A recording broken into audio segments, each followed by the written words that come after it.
Ассалаумағалейкум. Қасым-Жомарт Тоқаев Түркияда жүр. Анадолыға 2 күндік сапармен аттанған ет, кеше Ердоғанмен кездескенін білесіздер, бүгін сондағы кәсіпкерлермен бас қосып жатыр. Бұл сапардың жөні бөлек, жосығы ерек болды деп айтып та жазып та жатқан кісілер бар, ал сіз не дейсіз? Қазақ-түрік қатынасы беки түсе не ұтамыз? Ойларыңызды білгім келеді. Бүгіннен бастап WhatsApp желісін іске қостық, нөмірі экранда көрсетілген, ой қоса отырыңыздар. Кеше кешкілік мына бір фотолар әлеуметтік желіде кең тарады. Екі елдің басшысы маңызды кездесулерден кейін үстел теннисін ойнап жатты. Осыдан ақ тараптар арасындағы келіссөздің сәтті өткенін байқауға болады деп ой түйгендер көп болды. Шынында солай ма? Түркі Академиясының президенті Дархан Қыдырәлі не дер екен? Ол кісіні студияға шақырдық. Дархан мырза, қош келдіңіз. Рахмет. Қазақстан мен Түркия арасында дипломатиялық қарым-қатынастың орнағанына биыл 30 жыл болды. Осы аралықта екі ел барлық салада берік байланыс орната алды ма? Жаңа сөз басында жақсы айтып кеттіңіз. Кешегі сурет шын мәнінде берік достықтың, бекем бауырластықтың жақсы бір белгісі болды. Президент айтқандай, достықтан артық байлық жоқ деп, екі елдің арасындағы 30 жылдық ынтымақтастықтың әдемі бір рәмізі іспетті шықты. Шын мәнінде бұл сапар арқылы 30 жылдық ынтымақтастық бір түйінделгендей жаңа белеске шыққандай болды. Түркияның ақпарат құралдары да ынтымақтастықтың жаңа белесінде деп жазып жатты. Бүгінге дейінгі жалпы Түркиямен байланыстарды біз бірнеше кезеңге қарастыруға болады. Біріншісі әрине ол 91 жылы Қазақстан тәуелсіздігін алғанда алғаш мойындаған мемлекет Түркия екендігі белгілі, және дипломатиялық қарым-қатынастар әсіресе 92-ден бастап жақсы дамыды. 94 жылы достастық туралы маңызды құжатқа қол қойылды. Енді студенттер алмасу, мәдени-гуманитарлық байланыстар жақсы дамыды. Ал 99 жылы, қателеспесем, стратегиялық серіктестік туралы құжатқа қол қойылды. Сол арқылы Астананың салынуы, жалпы сауда, экономикалық, саяси деңгейде көп жақты ынтымақтастық дамыды. Кеше қол қойылған кеңейтілген стратегиялық серіктестік туралы құжат арқылы да меніңше ынтымақтастық жаңа белеске көтерілді. Енді Қазақстан үкіметінің құрамы түгелдей барғандай болды, және 15-ке жуық келісімге қол қойылды. Осының өзі жалпы кешегі келіссөздердің, кешегі кездесудің, бұл сапардың енді Қасым-Жомарт Кемелұлының Түркияға алғашқы сапар екендігін қаперге салатын болсақ, өте жоғары деңгейде өткенін байқауға болады. Әуежайында Түркияның вице-президенті күтіп алып, соңы ақыры үстел теннисімен аяқталуының өзі кездесудің жақсы өткендігінен хабар береді. Сіздің енді Түркияда таныстарыңыз көп қой. Олар не деп жатыр бұл сапарға қатысты? Түркиядағы ақпарат құралдары өте көп жазып жатыр, әсіресе бұның экономикалық мәніне көбірек тоқталуда. Сонымен қатар, қаңтар оқиғасы кезінде кішкене қаңтарылып қалған белгілі. Себебі расында елбасы түркі әлеміне, Түркияға көбірек көңіл бөлгендігі белгілі. Енді Қазақстанның сыртқы саясаты қалай болады деген сұрақтар болған жоқ емес. Түркияда көбірек айтылды. Бірақ Қасым-Жомарт Кемелұлы көп векторлы саясат, соның ішінде түркі әлемі және Түркияға басар назар аударатындығымызды байқатты. Жылдың басында вице-президент Фуат Оқтай келіп кетті наурыз айында. Оның алдында вице-премьер Бинали Йылдырым мырза келіп кетті. Таяуда сыртқы істер министрі келіп кетті. Бірінші рет телефон арқылы сөйлесті, және кешелі бүгінгі жиынды дайындады. Бұның астарындағы әсіресе экономикалық сауда байланыстарға Түркия көбірек мән беруде. Себебі Түркияның қазір бидай өндірісіне, азық-түлік қауіпсіздігіне, жалпы майға қатысты Ресей Украина соғысына байланысты қиындықтар туындап тұрғаны белгілі. Оның үстіне транзиттік дәліздер мәселесі, Зенгазур коридорының ашылуымен бірге, және энергетикалық коридорлар мәселесі біраздан бері сөз болып жүрген. Бұның зардабын бізде көріп отырдық. Каспий консорциумының өткенде апатқа ұшырауымен бірге біраз уақыт бұл энергетика саласында да біраз қиындықтар көрдік. Ал енді қазір Каспий, Баку, Тифлис жобасы бойынша бұл мына жаңа альтернативті балама жолдар арқылы меніңше энергетика саласы бойынша да немесе транзиттік тасымал саласы бойынша да кеше қол қойылған құжаттардың арасында білеміз, Қазақстанға жаңа мүмкіншіліктер ашып отыр. Ал енді Түркия үшін де мүмкіншілік қалай? Себебі мына Ресейге салынған санкциялар бойынша қазір тікелей Ресейге бара алмайтын еуропалық немесе түркиялық кәсіпорындар қазір Қазақстанды жаңа нарық ретінде пайдалануы мүмкін. Сондықтан Қазақстанның нарығы қазір Евразиястың деңгейінде кішкене басқа мемлекеттерге де өзінің аясын кеңейтіп отыр. Соған байланысты бұрын 5 миллиардқа көбейтеміз деген мына сауда айналымын енді 10 миллиардқа шығарамыз деуінің өзінің астарында үлкен себеп бар. Түркияның да экономикалық қиыншылықтары бар. Сондықтан Түркияда әсіресе осы экономикалық және әскери байланыстарға баса көңіл аударды деуге болады. Жақсы. Түркияның енді әлеуеті түсінікті. Қазақстан несімен қызық оларға? Қазақстан біріншіден қара шаңырақ, Мағжан ақын айтқандай, қара шаңырақ қалған ата жұрт ретінде қаралады. Екіншіден, әрине Қазақстанның геосаяси маңызы артып келеді. Қазір кезеңде геосаясат жағдайындағы біздің тек қана солтүстік емес, шығыс көршімізде үлкен экономикалық саяси әлеуеті артып келеді. Сондықтан Қазақстан шығыста түркі әлемінің үлкен бір алпауыт мемлекеті болса, Түркия оның батыстағы үлкен мемлекет. Осы екі ел шығыс пен батыстың арасын жалғастырып жатыр, солтүстік пен оңтүстікті жалғастырып жатыр.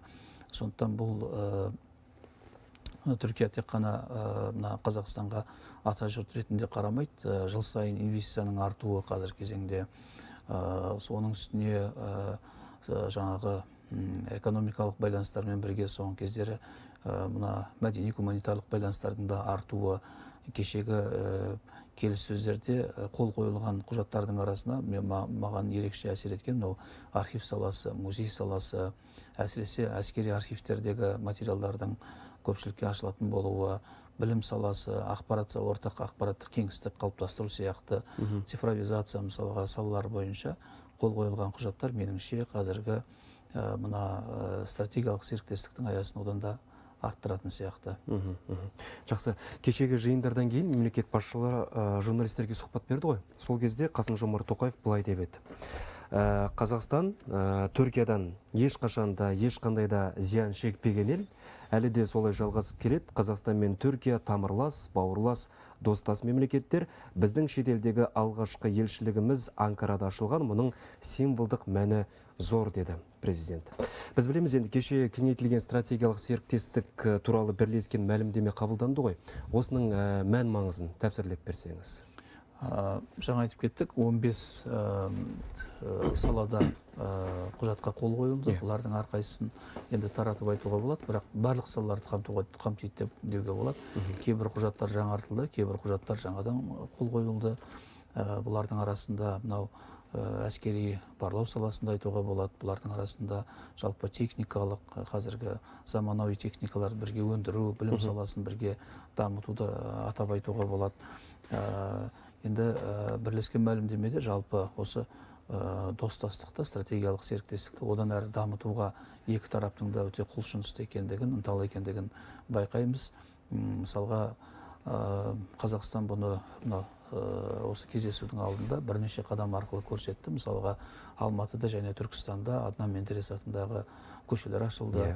Бұл да меніңше бауырластықты бекемдей түсетін қадам. Сол сияқты Түркияда қаңтар оқиғасы кезінде Қазақстанды қолдайтындығын нақты білдірді. Денсаулық сақтау саласындағы құжаттар пандемиядан кейін аса маңызды. Дәрі-дәрмек мәселелері, мысалға, бізде пандемия кезінде оның көрдік, бұлай қаншалықты маңызды екендігін. Сол сияқты жалпы бұл енді қол қойылған құжаттар ешкімге қарсы бағытталмаған, керісінше достастықты, бауырластықты бекемдейтін және өзге де мемлекеттерге, бауырлас елдерге, көршілерге жаңа мүмкіндіктер беретін, жаңа мүмкіндіктер сыйлайтын, әріптестіктің аясын кеңейтетін құжаттар деуге болады. Батыс мемлекеттерінің реакциясын байқадыңыз ба? Жалпы меніңше бұдан ешкім ұтылмайды. Мысалға, егер жаңа айтылған транзиттік коридор немесе энергетикалық жаңа коридорлар, мысалға Каспийден Баку, Тифлис, Чейхун, жаңағы Түркия арқылы, ол теңіз жолларынан баратын транспорттық транзиттік әлеуетті 16 күнге тездетеді екен. Мына мұхитпен баратын көліктерден гөрі осы тікелей Зенгазур коридорымен өтетін Әзербайжан арқылы Түркия мен Европаға шығатын жол, ол Европаның шығысқа, шығыстың батысқа апаратын транзиттік әлеуетін күшейтеді. Оның үстіне қазір енді мына санкцияларды айтып жатырмыз. Жалпы бұл жерде меніңше жаңа бір платформа құрылып жатыр. Бұл платформа осы төңірекке экономикалық кішкене тынысын кеңейтетін, мүмкіндіктер беретін. Сондықтан бұның астарынан ешқандай бір не іздеуге қажет жоқ. Сондықтан ешқандай да бір бұдан батыста болмасын, немесе біздің көршілес мемлекеттерде болмасын, кері реакция байқаған жоқпыз. Керісінше, мысалға Қазақстандағы кеше мына суреттерден ешқандай негатив байқаған жоқпыз. Енді бізде ақпарат құралдары ретінде қарап отырмыз. Жұртшылықтың жалпы осыны өте керемет бір серпіліспен, қуанышпен қабылдағанын байқап отырмыз. Бұл өте сирек құбылыс. Енді әйтеуір бір сын айтып қалатындар бар ғой. Ешқандай сын байқалған жоқ. Керісінше, әсіресе екі мемлекет басшысының жеке достығы, енді Ататүріктің кесенесінен басталып, ары қарай мына Түркияның деп айтылады, ең жоғары деңгейде қарсы алу, әскерилерді жаңағы атпен қарсы алып, ерекше құрмет көрсетуінің барлығы жалпы екі елдің арасындағы бүгінге дейін келген ынтымақтастықтың жаңа бір белеске, жаңа бір кезеңге қадам басқанын көрсетіп отыр. Байқайсыз ба, осы қазақ қоғамының Түркия мемлекет десе бір бүйрегі бұрып тұрады, осының мәнін түсіндіріп бере аласыз ба? Бұл енді түсінікті, бауырлас мемлекеттер, дініміз бір, бәлкім діліміз де ұқсас шығар. Одан бөлек тағы да бізді осы елмен не байланыстырады? Енді байланыстыратын нәрсе көп қой. Мысалға, кезінде Тибет асқан көш, кезінде 30 мыңнан асқан адам жолға шығып, ең қаралы көш, мынау ең ұзын көш, Үндістан арқылы, Пәкістан арқылы Гималай асып барғанда, солар ақырында біздің бауырымызды Түркиядан паналаған. Немесе Мұстафа Шоқайлардың сөзі бар. Әлемде түркітілдес халықтардың екі отаны болса, бірі Түркия дейді. Мысалға, тәуелсіздігін сақтап қалды, Ататүріктің ілтипаты, немесе тәуелсіздік алғанда жалпы байланыстарды қорғандағы Түркияның ерекше туыстық көрсетуі, бұлардың барлығы енді тек қана экономикалық байланыстар емес, бұның ар жағында әлеуметтік, мәдени, гуманитарлық, тамырластық, тарихи туыстықтың жатқандығын байқатуға болады. Оның үстіне қазір Түркияға барып жеке бизнесін дөңгелетіп жүрген біздің отандастарымыз аз емес. Түркияда қазақ қандастарымыз тұрып жатқан аз емес. Ал енді Түркияда да дәл осындай Қазақстанға деген ерекше ілтипат бар. Біздің ата жұртымыз, Қорқыт атаның елі, мынау Алтай деп қарайды және қара шаңырақ ретінде бағалайды. Кезінде Мағжандардың, Мұстафалардың көрсеткен қолдауын еш уақытта ұмытпайды. Сондықтан бұны біз жай ғана стратегиялық серіктестік емес, ерекше бір бауырластық ретінде қарастыруымыз керек шығар. Жақсы, сіз енді бағана айтып отырсыз, мына екі ел арасында саяси, сауда, экономикалық, мәдени, гуманитарлық дедіңіз. Бірнеше бағытта жаңағы байланысты бекемдетуге бағытталған құжаттарға қол қойды дедіңіз ғой. Соның арасында енді мына ерекше көрермендерге де қызық шығар, әскери саладағы байланысқа ерекше мән бергіміз келеді. Естуімше Түркия мен Қазақстан бірлесіп, мына еліміздің батысында әскери кемелерді құрастыратын кәсіпорын ашуға мүдделі дейді. Осының жай жапсарын білесіз бе? Білуімше, кеше әскери салада бірнеше қадам жасалынды. Оның бірі бірлескен әскери жаттығулар ұйымдастыру. Жалпы бұған дейін де Түркияның жоғары әскери мектептерінде білім алып жатқан қазақ талапкерлер аз болған жоқ. Біз жалпы Түркияның әскери білімнің жоғары екенін Қарабақ оқиғасынан көрдік. Техникалық тұрғыдан қаншалықты дайындығы мол екендігін және Байрақтар сияқты мына жоғары технологияларды қаншалықты меңгергенін тек қана біздің төңірегіміз емес, әлемде бұл жоғары бағаланып отыр. Сондықтан бір жағы кемелер болса, екіншіден мынау Анка ұшқышсыз аппараттарының, дрондарының заводының Қазақстанда салынатында үлкен жаңалық болды. Бұл шетелде, Түркияның сыртында салынатын, менің білуімше, алғашқы завод болмақ, өндіріс орны болмақ. Сол арқылы Қазақстанда өндірілетін Анка ұшқышсыз дрондары, бұл бір жағы барлау ұшқыштар, бір жағы соққы беретін аппараттар, дрондар Қазақстанның әскери әлеуетінде жалпы дамытады ғой деп ойлаймын. Қазақстан нарығы арқылы бұл көрші мемлекеттерге де шығуы мүмкін. Бұл ақпарат расталды ма? Кешірім сұраймын. Бұл Түркияның ақпарат құралдары, ресми ақпарат құралдары бұны беріп жатыр. Бірақ біздің тарап әзірге жым-жырт болып отыр, иә? Негізі бұған баса, әрине біздің қазіргі жағдайда енді оған асын сызып көрсеткен жоқ. Бірақ әскери ортақ жаттығулар және әскери техникалық келісімдерге қол қойылды деп жалпы айтылды. Бірақ енді ұрандап, айқайлап айтылып жатқан жоқ. Дегенмен Түркия баспасөзінде бұл туралы айтылып жатыр қазір. Яғни АНКС дрондарының 6 комплектісі қателеспесем $80 миллион сатып алынды деген ақпарат тараған. Бірақ енді біздің тарап оны растаған жоқ. Демек сол шындыққа жанасу. Өндірісі басталатындығы айтылуда. Заводтар ашылады деген ақпарат Түркия бұқаралық ақпарат құралдарында кеңінен тарап жатыр қазір. Бұл дрондар қателеспесем Байрактардан әлдеқайда қуатты және көп салалы, әрі соққы беретін, әрі барлау жасайтын, жалпы мына қолдануға Байрактардан әлдеқайда тиімді деп бағалануда. Бұдан басқа да енді біз келісімдердің мынау әсіресе қазіргі ахуал кезінде біз қаңтар оқиғасында көрдік, әскери күшімізді бекемдеу қажеттігін жалпы сол тұрғыдан алғанда әлеуетімізді арттыратын маңызды қадам болды ғой деп ойлаймын. Елді мазалайтын тағы бір мәселе, мына іргеміздегі Ресей Қазақстанға көз алартатын болса, түрік мемлекеттері жұдырықтай жұмыла алар ма екен, немесе Анкара көмекке келе ме дегендей әңгімелер жиі айтылады. Сіздің пікіріңіз? Енді ешқандай қауіп төнбесін, бірақ Қазақстанның артында Европа жоқ, Қазақстанның артында НАТО жоқ. Жалпы Қазақстан әрине бірінші өзіне сену керек, қандай да бір қауіп төнген жағдайда, екінші әрине көрші бауырлас мемлекеттерге иек артады. Және Түркия өзінің бауырларына деген әскери көмекті аямайтындығын Қарабақ оқиғасында көрсетті. Оны бүкіл дүниежүзі көрді. Сондықтан әскери техникалық саладағы ынтымақтастықтың дамуы меніңше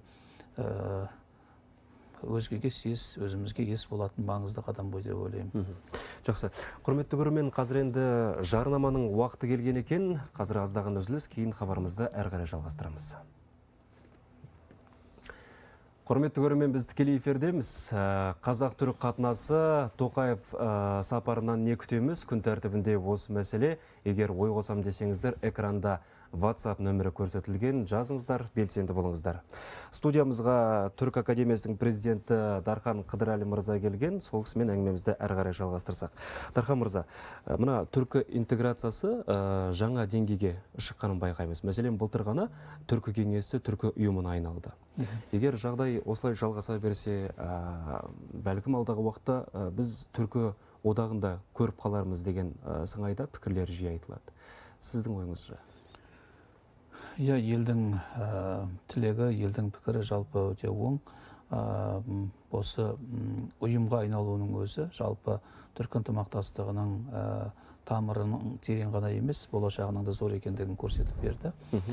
Жалпы түркі интеграциясын біз бірнеше кезеңге қарастыра аламыз. Сол 92 жылдан 98-ге дейін гуманитарлық бағытта болса, негізінен білім, мәдениет саласы болса, 98-ден 2009-ға дейін бұл экономикалық сауда саласында өрбіді. Ал 2009-да Нахчыван келісіммен бірге бұл саяси құрылымдық кезеңге өтті. Түрік Академиясы да сол кезеңде құрылды. Түркпа, Түрк мәдениет қоры, Түрксой, бұлардың барлығы құрылымдық кезеңін аяқтап, жалпы ынтымақтастық жүйелі жолға түсті. Бұлардың барлығы да осы түркі мемлекеттер ұйымының қанаттас серіктері ретінде қазір жұмыстарын жүйелеп келеді.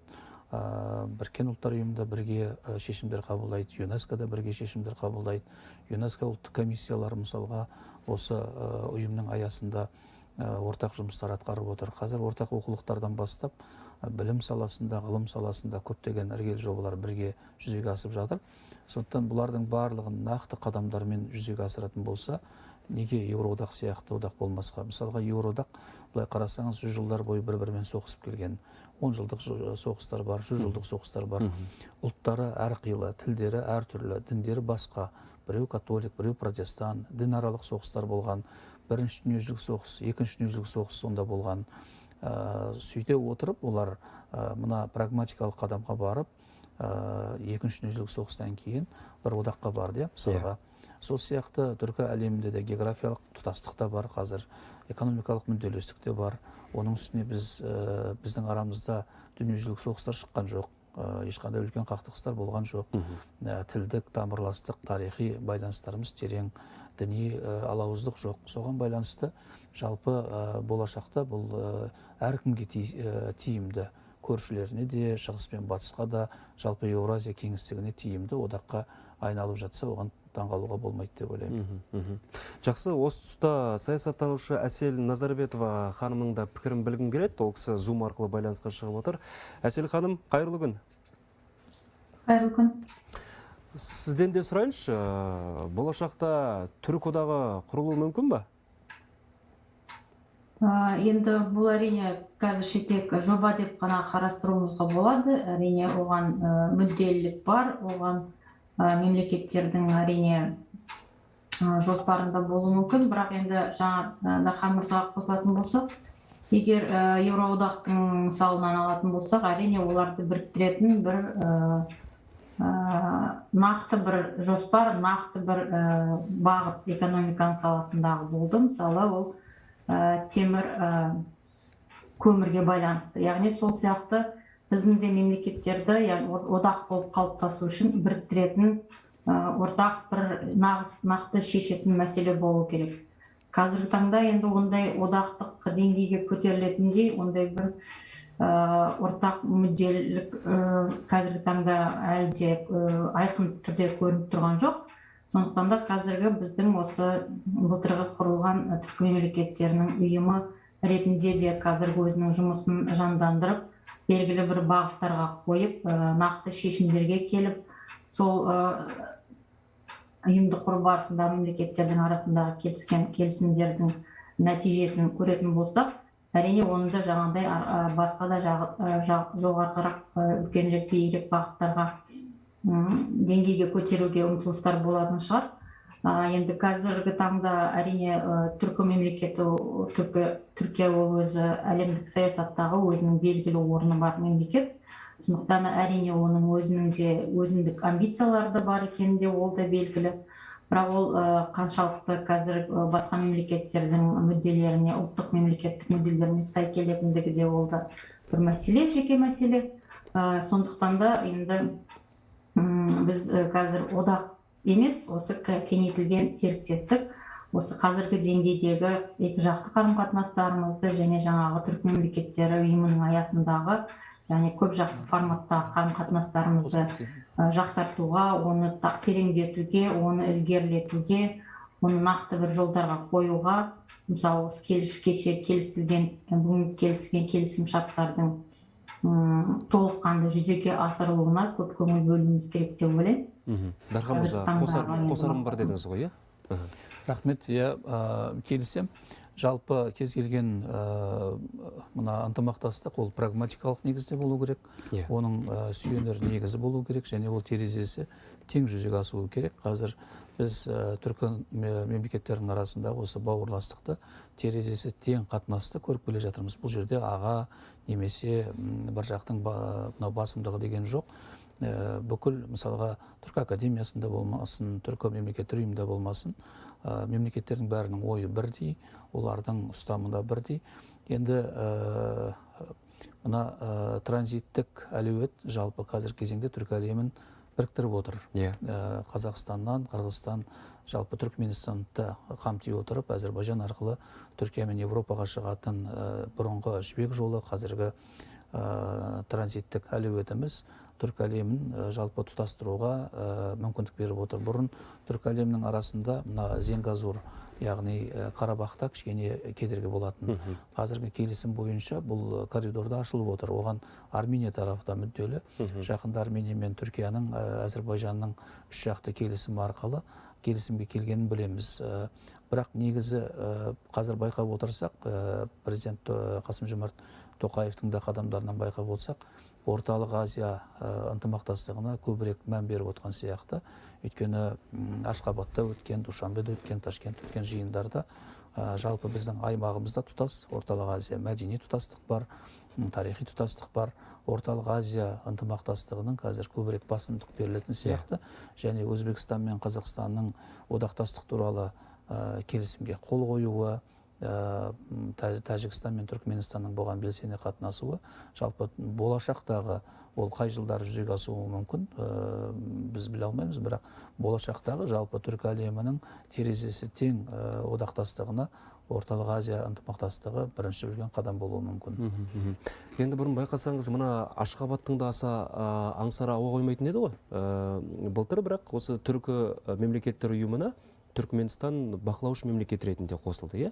Бұның өзі бір сигнал секілді. Әрине, бейтараптық саясатын бір тарапқа қойып, қазір мынау саммиттерге қатысып отыр, сонымен қатар Орта Азиялық кеңеске белсенді қатысып отыр. Жақында президенттік қызметінен кеткеннен кейін Түркменстан экс-президенті Бердімұхамедов түркі мемлекеттер ұйымының ақсақалдар кеңесіне ақсақал ретінде еніп отыр. Бұның өзі де жалпы оның осы саясаттан кетсе де, бірақ түркі әлемінің ынтымақтастығына қызмет ете беретіндігін көрсетеді.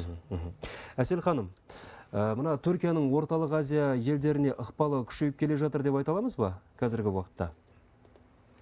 Енді Орталық Азия елдеріне ықпал емес, жалпы түркі мемлекетінің өзінің әлемдік саясаттағы өзінің белсенділігі жоғары қазір. Әрине, ол Орталық Азияға біз мемлекеттеріміз тәуелсіздік алғаннан бері өзінің ерекше ықыласы бар біздің аймаққа деген. Бірақ қазіргі таңда ол енді болып жатқан геосаяси жағдайларға байланысты әрине мемлекеттер өздерінің кейбір қадамдарын батылырақ жасауға ұмтылыстары көрініс алуы мүмкін болады. Әрине де қазіргі енді осы қазіргі қалыптасқан жағдай мүмкін түркі мемлекеттері өздері үшін бір мүмкіндік ретінде қарастыру, ондайда мысалы болжауға болады онда. Бірақ енді қазір нақты оның көрініс тауып жатқанын біз байқап отырған жоқпыз. Яғни нақты бір қадамдар, нақты бір келісім шарттардың басқа бір ерекше түрлерін. Сондықтан да енді әрине ондай амбициясы бар екенін білеміз біз Түркияның. Ондай ұмтылыстарының да бар екенін білеміз. Бірақ енді қазір нақты ондай бір міне бұл осы қадам арқылы біз түркі мемлекетінің Орталық Азия деген батылырақ қадам жасап отқанын байқап көріп отырмыз. Осы соның дәлелі ретінде деп айтатындай енді қазіргі таңда ондай негіз жоқ деп ойлаймыз. Бірақ әрине ол мемлекеттің өзінің мүдделері бар, өзінің қызығушылығы бар аймаққа деген. Аймақ мемлекеттерінің әрқайсысымен түркі мемлекетінің қарым-қатынасы өте жоғары деңгейде. Серіктестік, әріптестік, және де бұл өздерінің, яғни екі жақты мемлекеттердің арасындағы сауда-экономикалық, саяси, әрине әскери, әрине осы жолғы мысалы біздің мемлекет басшысының сапар барысындағы ерекше бір бағытта айтып өтуге болады. Ол әрине әскери саладағы ынтымақтастықтың жаңа жолға қойылуы. Оған дейін де әрине болған бұл ынтымақтастық. Қазақстанның әскерилері әрдайым Түркия мемлекеттерінен оқу жаттығу өтетін. Енді қазіргі таңда бұл әрине түркі мемлекеті НАТО-ның мүшесі болғандықтан олардың әскери деңгейі, даму деңгейі әскери саласының өте жоғары деңгейде. Сондықтан да Қазақстанның да осы жолдағы яғни мүдделілігі бар қазір, яғни әскери ынтымақтастықты жаңа деңгейге қоюға байланысты, яғни мысалы жаңа техниканың түрлерін пайдалану, яғни Түркия арқылы және де яғни әскери әлеуетін Түркияның Қазақстан өзінің әрине бейбіт мақсатқа пайдалануға өзінің қазіргі яғни ұмтылыс танытып отыр. Иә. Бірақ нақты орталық Азияға осындай қадамдар арқылы яғни өзінің үстемдігін орнатып отыр деген бізде әлі ондай негіз дәлел жоқ. Ал орталық Азия елдері Түркиямен қарым-қатынасты нығайтса, қандай пайда көретін еді? Әрине орталық Азия мемлекеттері, оның ішінде әсіресе Қазақстан, бұл бізде көп жақты сыртқы саяси, көп салалы, көп бағытты сыртқы саясатты біз тәуелсіздіктің алғашқы жылдарынан бастап жүргізіп келеміз. Әрине бұл ары қарай да жалғасады. Яғни әр тараптағы, әр бағыттағы қарым-қатынасымыз біздің өте жақсы, жоғары деңгейде болу керек. Сол сияқты басқа орталық Азия мемлекеттері де осындай сыртқы саясат ұстанады. Әрине Түркияны орталық Азия мемлекеттері өздеріне серіктес ретінде, яғни жаңағы Дархан мырза айтып кеткендей, бұл транзит, яғни дәліз жолдары, яғни Еуропаға Ресей арқылы емес, осы яғни Каспий, Түркия арқылы шығу жолдарын қарастыруға мүдделі мемлекеттер. Және Түркия әрине Қазақстан үшін де, басқа орталық Азия үшін мемлекеттер үшін де ірі инвесторлардың бірі. Қазір енді бұл бағытта да өте үлкен ауқымды жобалар іске асырылуы көзделіп отыр, жоспарланып отыр. Олардың бәрі іске асырылған жағдайда әрине ол Қазақстанның нарығы үшін, сауда саласы үшін, экономикасы үшін өте тиімді болады. Бұл басқа да орталық Азия мемлекеттері де осы тұрғыдан, яғни прагматикалық жағынан қарастыратын болсақ, ол әрине экономикалық мүддеде біз үшін басым. Бұл тек әрине түркі мемлекеттерінің арасындағы ынтымақтастық болып, бірінші мәдени, гуманитарлық саладан көбірек бастау алатын болса, қазір әрине экономика, саяси, әскери сала бұл яғни маңызды бағыттардың бірі болып келе жатыр. Түсінікті. Дархан мырза, мына Қазақстан Ресейге экономикалық тәуелді болуын азайту үшін Еуразиялық экономикалық одақтан айналып өтіп, Ресей Түркиямен көбірек сауда жасауы мүмкін бе алдағы уақытта? Енді экономика бәрімен жасайды ғой. Ол экономика қазір әрине Евразия істейміз, бірақ Ресейге санкция көбірек салынып жатқан белгілі. Сондықтан Қазақстанның өзге мемлекеттермен, соның ішінде Түркиямен сауда-саттығының артуы меніңше Ресейге де мүмкіндік. Өйткені ол тікелей өзі Еуропамен жұмыс істей алмағандықтан, меніңше қазір кезеңде Қазақстанның әр тараптанған және көптеген мемлекеттермен, соның ішінде түркі әлемі және Түркиямен экономикалық байланысы бұл Қазақстан үшін ғана емес, Евразиядағы, әсіресе солтүстік көршіміз Ресей үшін де тиімді болмақ деп ойлаймын. Жалпы әр кезде адамда балама мүмкіндіктер көбірек болу керек қой. Ол бір жақты байланыс кейде адамды тәуелділікке ұрындырып жатады. Сондықтан кешегі келіссөздерде қол жетілген меніңше басты жетістіктердің бірі осы көп салалы келісімдер. Солардың ішіндегі әсіресе Қазақстанның мүмкіндігін арттыратын осы ауыл шаруашылығына байланысты, мысалға Қазақстанның бидайының меніңше енді несі артатын сияқты. Өйткені қазір Ресей Украина жағдайында біз көріп отырмыз, мына егін егетін жағдайда емес қой қазір. Соған байланысты Қазақстан өзінің экспортын, жалпы сыртқа шығаратын өнімдерінде арттыруға мүмкіндік алады ғой деп ойлаймын. Соның ішінде әсіресе бірінші кезекті мына тікелей транзиттік біздің көлік коммуникациялық байланысымыз жақсы, жаңағы көлік дәлізі жақсы жолға қойылатын түркі елдермен және Түркиямен басымдық берілсе, одан ешкім ұтылмайды. Жақсы. Біз енді мына Құдай сақтасын, бірақ Қазақстанның басына күн туатын болса, Түркия көмекке келеме деген мәселені қазір тілге тиек еттік қой. Енді сол Анадолудағы сарапшылар осы мәселеге қатысты не айтар екен? Тікелей байланысқа саясаттанушы Куршат Зорлу шығып тұр. Ол кісіні қазір қоссақ. Куршат мырза қазір бізге енді түрік тілінде сұхбат береді. Сондағы әріптесім Меруерт Қанағат тікелей эфирде ол кісінің сөздерін аударып отырады. Куршат мырза, қайырлы күн. Алғашқы сұрақ мына Қазақстан мен Түркия арасында әскери салада қандай жобаларды алдағы уақытта бірлесіп жүзеге асыру көзделіп отыр? Kuşat Bey,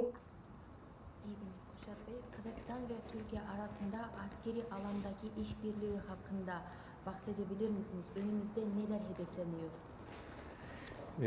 Türkiye-Kazakistan ilişkileri tabii sadece Ғана екі елдің қатынастары тұрғысынан емес, Еуразия кеңістігінде және саяси дамуда маңызды. Сіздің сұрағыңыз өте маңызды. Әскери ынтымақтастықтың арттырылуы екі елдің бауырластығы мен ынтымақтастығына aynı zamanda осы аймақтағы, Орта Азия аймағындағы қауіпсіздікке, бейбітшілік пен тұрақтылыққа gelecek bir durum. маңызды. Çünkü bugüne kadar Екі елдің қатынастарына қарағанда Қазақстан мен Түркия Avrasya'nın Еуразияның бейбітшілігі мен тұрақтылығына, çatışmasızlığa, қақтығыстарға, лаңкестікке қарсы күрес, önemli ынтымақтастық аясында бірқатар жұмыстар жүргізіп отырғанына куәміз. ve bu durum elbette Kazakistan'da yaşanan Ocak olayları Бұл жағдай Қазақстанда қаңтар оқиғасынан кейін маңызды одан әрі арта түсті. kendi güvenliğini Қазақстанның өзінің қауіпсіздігін, бейбітшілік пен тұрақтылықты қамтамасыз ете білуі, istikrarlı Орталық Азияда тұрақтылықты орнату, adına büyük önem taşıyor. осы тұрғыдан Түркияның соңғы уақытта қорғаныс өндірісі саласындағы Tabii жетістіктерін және бұл мүмкіндікті uygun ölçülerde мүмкіндікті қолдану және Қазақстан осы өндіріс тақырыбын білуі маңызды.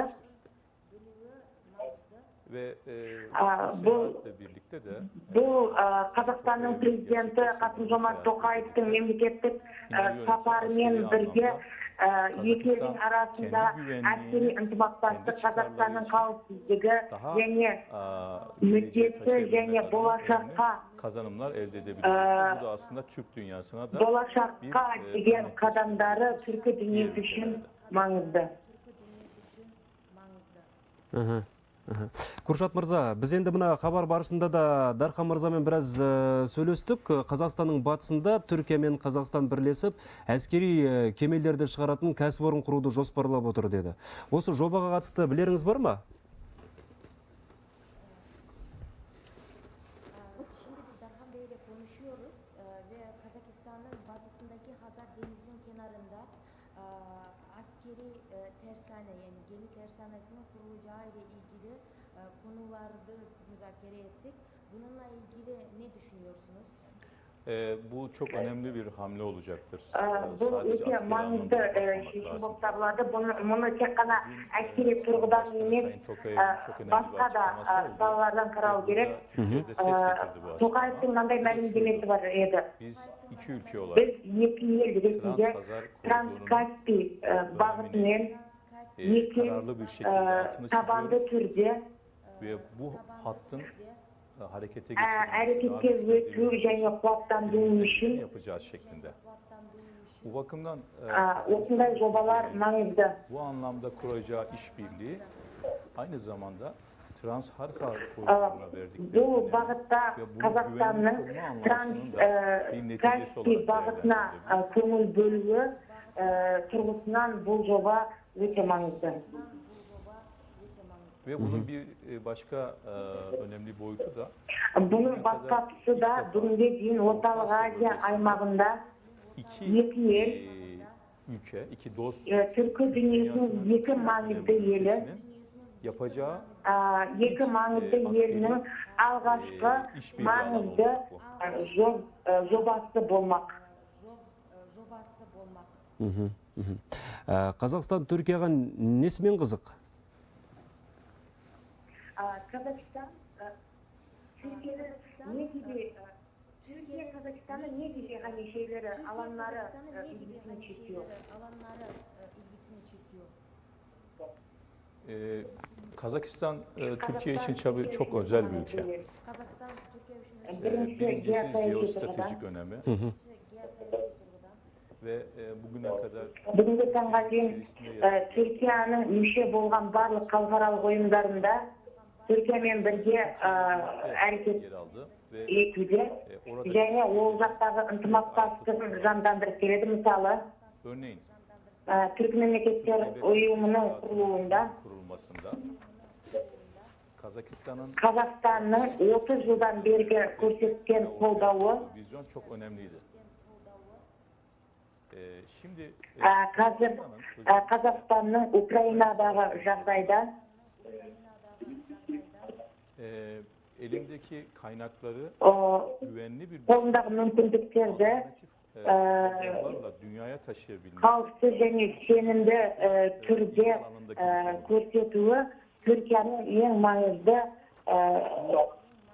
Түркияның жақындан қадағалап отқан жағдайы. Türkiye'nin Türk dünyasına bakışı ve Түркияның Түркия тұрғысынан және Түркі мемлекеттері ұйымы тұрғысынан және стратегиялық тұрғыдан mangızda. Куршат Мырза, o zamandır iki ülke Türk dünyasının her zaman yapması gereken şekilde ilk defa somut projeleri, birbirlerine fayda sağlayacak alanları bu kadar yüksek sesle seslendirmeye başladılar. Нақты қадамдарды басып, маңызды жетістіктерге қол жеткізуде. Куршат Мырза, сіздің енді мына қызметіңіз қауырт екенін түсінеміз. Уақыт бөліп бізге сұхбат бергеніңізге алғыс айтамыз. Көп рахмет сізге. Тархан Мырза, енді мына бағында айттық қой, Қазақстанда Ресеймен одақтас болғанша Түркиямен бірлесу керек, Түркиямен әскери болсын, экономикалық болсын одақ құру керек деген мәселелер жиі айтылады. Мұндай көңіл күйдің болуына не себеп деп ойлайсыз? Оған мына Украинадағы жағдайдан кейін тіпті осы ойды айтатындар жиілеп кетті деуге болады. Әрине, Украина мен Ресей енді бауырлас елдер ғой, көршілес елдер, тамырлас елдер, бірақ соған қарамастан қырғи-қабақ соғыстың болуы ел азаматтарын ойландырса керек. Бірақ енді Қазақстан көп векторлы саясат жүргізеді. Ол әуелі көршілермен тату-татты және мына Еуразия кеңістігіндегі батыспен де, шығыспен де, бірақ соның ішінде бауырлас елдермен, түркілес елдермен ынтымақтастығын арттырып жатқандығы, жалпы көпшіліктің көкейінен шығып жатқандығы анық. Соның ішінде мен тағы бір айта кететін, әсіресе мына экономикалық байланыстардың артуы бұл нақты қадам. Мысалға, біз енді көпшілігіміз кешегі мына теннис ойнаған суретті болмаса мына саяси стратегиялық құжаттарды айтып отырмыз. Бүгінгі кездесулер кешегіден мән жағынан кем болған жоқ, себебі бүгін инвестициялық жобалар таныстырылды, бизнес форум болды, сонда 30 коммерциялық ірі құжатқа қол қойылды, және Түркияның ең әйгілі, ең ауқатты мықты компанияларымен Қазақстан келісімге қол жеткізіп отыр. Жалпы былтыр бізге Түркиядан инвестиция рекордтық жағдайға жетіп, $680 миллион құйылған болатын. Ал Қазақстанда жалпы 4000-ға жуық түрік компаниясы жұмыс істейді екен. 4000-ға жуық, иә. Сондықтан мына сауда айналымын 10 миллиардқа жеткізу туралы ынта меніңше жуық арада жүзеге асуы мүмкін. Ал экономикалық алыс беріс және туыстық барыс келіс бұл тек қана Түркия мен Қазақстан ғана емес, тамырлас туыс елдер үшін де, біздің көршілеріміз үшін де, басқа мемлекеттер үшін де ол жаңа мүмкіндік, жаңа тиімділік екендігі белгілі. Әсел ханым да байланыста бізді ұзақ күтіп қалған шығар. Әсел ханым, сізге тағы да мынандай бір сауал қойғым келеді. Түркі одағынан бөлек тағы да мына Тұран әскери саяси блогын құру туралы да біраз бастама көтерілген. Сіздің ойыңызша бұл мүмкін бе негізі? Әлден тек біреулердің ғана қалауы ма? Енді бұл жалпы мемлекеттік деңгейде, әрине жоғары деңгейде талқыланып жатқан мәселе емес, енді ашық түрде, әрине. Бірақ бұлдай бастамалар көтеріліп тұрады, әрине әртүрлі ойдағы, әртүрлі бағыттағы пікірлер пікір әр алуандығы бізде құптарлық мемлекетімізде, сондықтан әрине ол болып тұрады. Ұсыныстар ретінде не болмаса нақты бір талап ретінде айтылатын пікірлер болады. Бірақ олардың бәрін әрине мемлекеттік тұрғыдан мемлекеттік қауіпсіздік, ұлттық мүдде тұрғысынан қарастырып, мемлекетімізде қаншалықты ол тиімді, осы жолды ұстанатын болса, осы бағытты біз қолдайтын болсақ, біздің қандай тәуекелдер болады, біз үшін оның қандай қатерлері бар деген сияқты. Әрине оны сараптама жүргізу керек толыққанды, терең, ұзақ мерзімді жоспарлау, ұзақ мерзімді стратегиямызға байланысты оның қаншалықты тиімді екендігін. Әрине бұл әлгі алдағы уақыттың еншісінде деп ойлаймыз. Әрине әртүрлі қазіргі таңда енді геосаяси ахуалдың осындай жағдайында, ушығып тұрған жағдайында әрине әртүрлі жобаларды қарастыруға болады, қарастыру қажет. Және де яғни мемлекеттің қауіпсіздігін ең басты қағида ретінде біз қарастырып, осыған қатысты яғни жобаларды қарауымызға болады. Бірақ енді қазіргі таңда ашық түрде осындай әскери блок құру жөнінде мәселе, күн тәртібінде тұрған мәселе емес, өзекті мәселе ретінде. Бірақ енді бұндай бағыттарды зерттеуге болады деп ойлаймыз, қарастыруға. Әрине оның яғни тиімділігі, қауіп қатері, маңыздылығы, мүмкіндіктері тұрғысынан. Әсел ханым, көп рахмет сізге, уақыт бөлгеніңізге алғыс білдіреміз. Дархан мырза, сіздің де асығып тұрғаныңызды білеміз ғой. Сұрайын дегенім, енді біз көбіне мына әскери байланыс жөнінде көбірек әңгіме қозғап кеткен секілдіміз. Түркия одан да бөлек басқа да салаларда кәдімгі толайым жетістікке жеткен мемлекет. Туризм саласы, тағы да нені үйреніп, не алуымызға болады ол елден? Сервис саласы, жалпы Түркиядан үйренетін нәрсе өте көп. Қазір экономикасы даму үстінде, сондықтан меніңше енді уақытымызда таяп келе жатыр ғой. Ең басты мәселе бұл Қазақстанның тәуелсіздігі.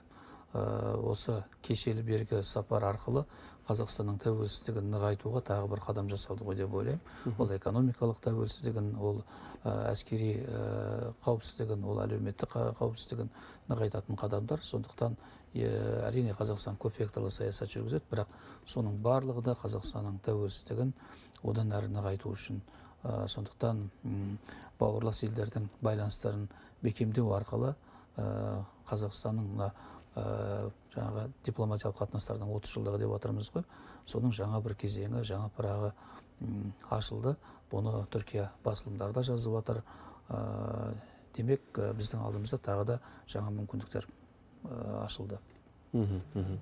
Дархан мырза, студиямызға келіп, ой бөліскеніңізге, сұхбат бергеніңізге алғыс білдіреміз. Мүмкіндік болса, біз енді хабарымызды әрі қарай жалғастыра берсек, қазір бізде енді байланыста экономист Сапарбай Жобаев мырза Zoom-да байланыста бар екен. Сол кісіні қазір қоссақ. Сапарбай мырза, амансыз ба? Сіз байланыстасыз, дауыс бесіліп тұр ма? Мына Қазақстан мен Түркия өзара тауар айналым көлемін болашақта 10 миллиард долларға дейін жеткізуді көздеп отыр екен. Менің қолымда мынандай ақпарат бар. Былтыр ғана Қазақстанға тартылған түрік инвестициясының көлемі 685 миллион долларға жетті дейді. Бұл енді бір жылдағы көрсеткіш қой. Бұрын соңында енді мұндай сома болған емес. Бұл нені білдіру мүмкін сіздің ойыңызша? Мәселе әдетте инвестиция дегенде мынау бай дәулетті батыс елдердің Америка құрама штаттарының Еуропа елдерінің түсінеміз. Ал енді мына бауырлас мемлекеттердің бір-біріне инвестициясы олардың мүмкіндігінен келіп шығады. Турцияда анау айтқан жаңағы қаржы үлкен жиналған саналады. Ол да біз сияқты бір 20 үлкен дәулетті қатарда, сондықтан олардың инвестициясы бізге үшін өте көп, бірақ мынау әлемдік бағалар үшін бір шектеулі. Мәселен, Нидерландтың 90-40 миллиард доллар емес, сол жаңағы 1 миллиардқа жетсе де, бірақ Түркияның басқа мемлекеттерден айырмашылығы бізде өңдеуші өнеркәсіпке олар көп салуға әрекет жасайды деп есептейміз. Себебі бізде анау бас мемлекеттер үлкен жаңағы миллиардтарды шикізатқа салған болса, Түркия өңдеуші бір дайын өнімдерді өндіруге салады. Сондықтан біз Түркияны аз да болса инвестицияны әсіресе мына құрылыс саласындағы үлкен бар. Басқа да осы саласында, транспорт саласында, мейманхана саласында біз дамысақ болады. Сапарбай мырза, енді мына байланыс нашарлау болып тұр. Сіздің дауысыңыз анық естіле қойған жоқ. Мүмкіндік болатын болса, сол микрофоныңызды аздап түзеп алсаңыз. Өйткені сіздің сөйлеген сөзіңіздің көбісін қазір енді өзімде, бізді көріп отқан көрермендерде аса түсіне қойған жоқ деп ойлаймын. Оған дейін рұқсат Енді болса... естіп тұр ма? Енді бұлай жасасам? Жақсы, енді естілді.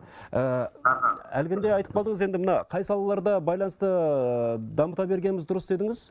Туризм саласы бар оның арасында, иә? Түркия бізбен өңдеуші салаларда. Яғни мен жаңа айттым ғой, өте бай мемлекеттер бұл шикізатқа көбірек қызықса, мына Қытай, Батыс Еуропа мемлекеттері. Ал Түркияны біз өңдеуші, яғни дайын өнімдер өндіруге оларды қызығу бар. Кейін бізбен олардан транспорттық, инфраструктуралық жолдар жаңағы тұрба салып, Түркия арқылы біз Европаға шығу мәселесі. Мына Қытаймен товарларын сол Түркия арқылы саяси жағдай Ресей мен Украина арасында, Беларусь арасында шектеліс болғаннан кейін біз арқылы өтіп жатыр. Осы мәселеде көбірек Түркиямен біз жұмыс істеуіміз керек.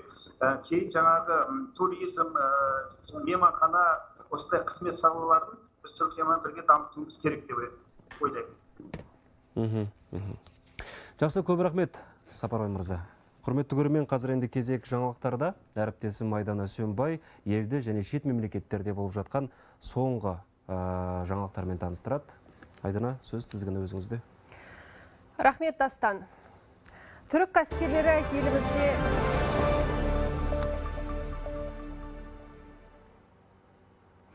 Түрік кәсіпкерлері елімізде жаңа жобаларды іске асырады. Бүгін мемлекет басшысы Анкарада түрік бизнесінің ірі өкілдерімен кездесіп, алдағы уақытта қолға алынатын бастамаларды талқылады. Қазақстан президентімен кездесуге Йылдырым холдинг президенті Роберт Юксель Йылдырым, ТАВ Хава лиманлары холдинг басқарма мүшесі Сани Шенер, Гокнургида басқарма төрағасы Осман Асланәлі, Символ компаниясының басқарма мүшесі Теттих Тамидже және Коч холдинг компаниясының басқарма мүшесі Али Коч бар. Мемлекет басшысы инвесторларға жан-жақты қолдау көрсетілетінін баса айтты. Қазірдің өзінде түрік кәсіпкерлері елімізде химия, ауыл шаруашылығы, құрылыс және өзге де салаларда бірлескен жобаларды іске асырып жатыр. Соңғы 16 жылда түрік бауырларымыз Қазақстанға 4,2 миллиард доллардан астам тікелей инвестиция құйды. Әлем бойынша шетел инвестициясының көлемі қуантарлық жайт деп айтуға болады. Түркияның тікелей инвестициясы рекордтық көрсеткішке жетіп, 680 миллион доллар болды. Қазір Қазақстанда түрік жемісті жұмыс істеуін қалыпты жағдай деуге болады. Елімізде 6 миллионнан астам адам несиеге байланған. Алайда оның 430 мыңы проблемалық кредит болып табылады. Тағы 500 мыңға жуық азаматтың қарызы коллекторлық компанияларға өтіп кеткен. Ахуалды реттеу үшін мұндай жұмыс істемейтін несиелерді енді сервистік компаниялар мен жеке инвесторларға беру көзделіп отыр. Тиісті жаңашылдықтарды қамтитын заң жобасы бүгін мәжілісте қаралды. Құжат аясында азаматтардан кепілдік есебінде өндіріп алған мүлікті әрі кеткенде 3 жыл ішінде сату міндеттелмек. Өйткені банктер мен микроқаржылық ұйымдар 5 жылға дейін өз меншігінде ұстайды екен. Бұған қоса коллекторлық мекемелерге де қойылатын талап күшейтілмек. Коллекторлық агенттіктер, қазіргі уақытта бізде 172 коллекторлық агенттік бар. Олардың барлығы сервистік компанияның функцияларын бәріне осы сервистік компанияның функцияларын атқаруға рұқсат берілмейді. Жоғары талаптар қойылады. Мысалы, коллекторлық агенттіктерге қазіргі уақытта ең төмен капиталдың сомасы 10 миллион теңгеде қарастырылған. Енді осы сервистік компанияларда ең төмен капитал 100 миллион теңгеде болады.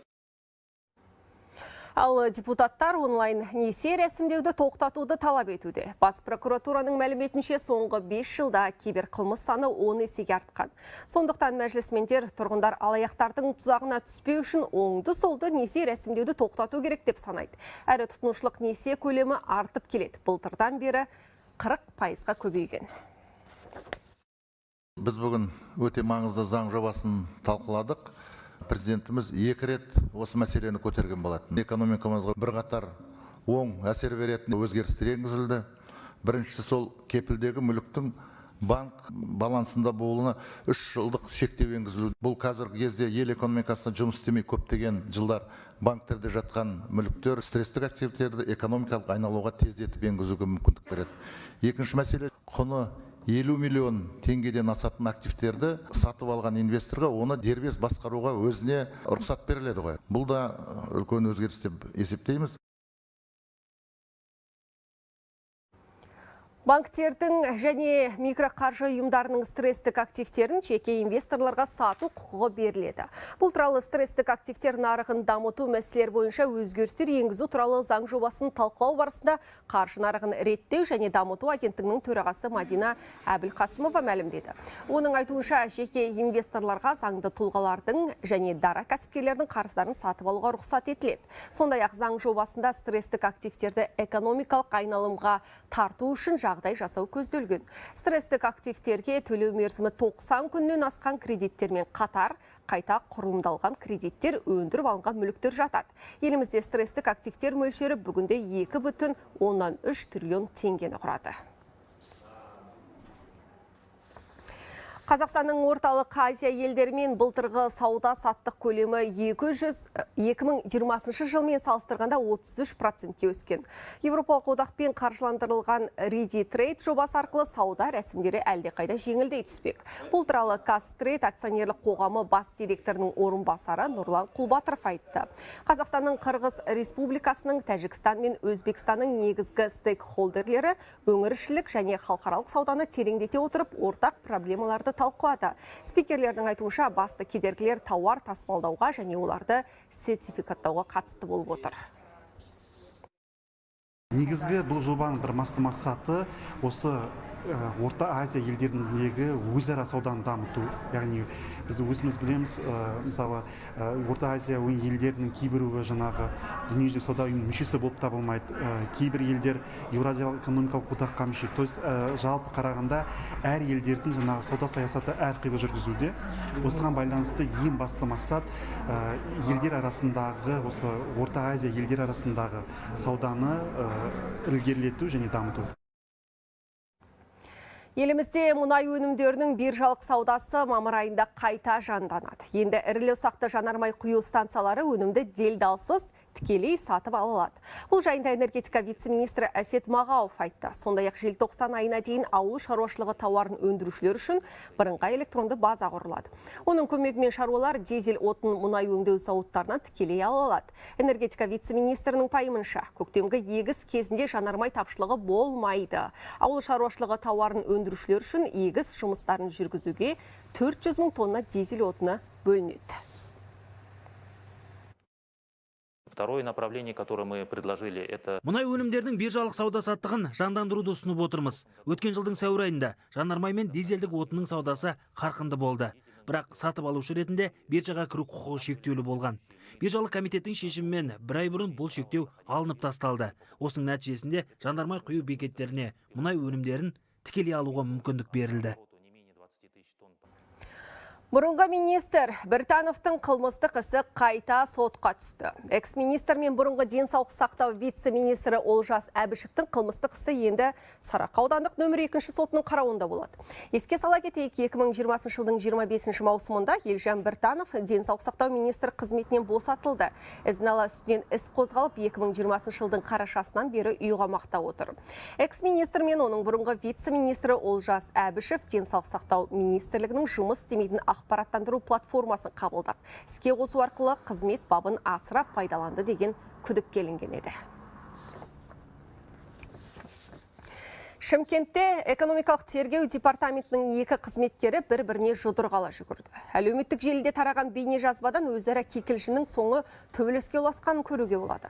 Қос қызметкер әуелі сөзге келіп қалады, кейін бірі екіншісін соққыға жығады. Жарақат алғаны ауруханаға жатқызылды. Қаржы мониторингі агенттігінің өкілдері қызметкер мен басқарма басшысының арасындағы жанжалдың болғанын растады. Қазір қызметтік тергеу жүріп жатыр. Төбелестен кейін департамент басшысы қызметінен уақытша шеттетілді. Қызылордада кісі өлімінен аяқталған атысқа қатысы бар деген 6 күдікті ұсталды. Тағы 4 адамға іздеу жарияланды. Олар аңшы мылтығы және тапаншамен оқ атқан, тінту кезінде 5 қару және оқ дәрі мен есірткі тәркіленді.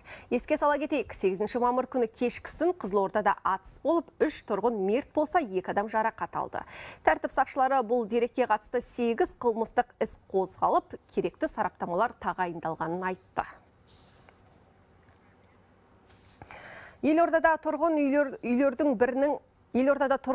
бірінің 8-ші қабатынан құлап кете жаздаған бүлдіршінді ер адам құтқарып қалды. Әлеуметтік желіде бейбіт күннің батыры жасаған көзсіз ерлігі түсіп қалған бейне жазба жарияланды. Кейін белгілі болғандай бұл жігіттің есімі Сәбит Шонтақбаев болып шықты. Ол 37 жаста, Қызылорда облысы Жалағаш ауданының тумасы екен. Бұл ақпаратты Елорданың төтенше жағдай департаменті таратты.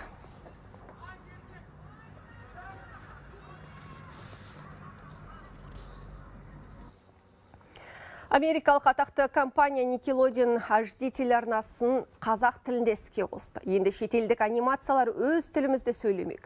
2022 жылдың соңына дейін 354 премьералық эпизод көрерменге жол тартады. Оның арасында SpongeBob, Шаршы шалбар, Тынымсыз балақайлар, Сэм мен Кэт сынды танымал мультфильмдер бар. Осы тұста ТМД және Балтық елдеріндегі аталмыш компанияның президенті Елена Бальмонттың айтуынша, Қазақстан Республикасы ақпарат және қоғамдық даму министрлігінің қолдауының арқасында қысқа мерзімде бірегей контенттің 100-деген сағат аударылып, кәсіби дыбысталды.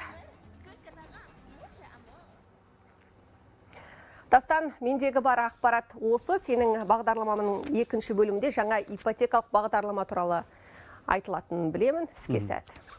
Жақсы, көп рахмет. Енді ипотекалық бағдарламалаға ойыспас бұрын алдымен мына түркі интеграциясы мәселесін әрі қарай қаузасақ па деймін. WhatsApp желісі іске қосылды деп әлгінде айттым ғой. Көрермендерден бізге түрлі хаттар келіп жатыр. Солардың бір сыпырасын мен оқып кетейін. Мәселен, Тұран мемлекеті құрылу мүмкін бе деген сауал тастап отыр бір көрерменіміз. Тағы бірі түрік одағы түбі құрылуы қажет. Түріктермен одақ орыстың ықпалына шығуға үлкен әсер етеді деген үміттеміз деп жазыпты. Осы тектес хаттар келіп жатыр. Құрметті көрермен, егер тақырыпқа ой қосам дейтін болсаңыздар, әлгінде де айттық, экранда WhatsApp нөмірі көрсетілген. Соған жазыңыздар, белсенді болыңыздар. Қасым-Жомарт Тоқаевтың Анадолы еліне барғанын білесіздер. 2 күндік мемлекеттік сапарымен алғаш рет барып отыр. Кеше сол елдің президенті Режеп Тайып Ердоғанмен кездесті, ал бүгін бизнес өкілдерімен бас қосқан.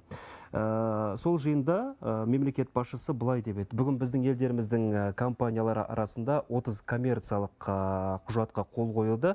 Оның бәрі екі елдің алыс-берісін жандандыруға тың серпін береді деп сенем деген екен.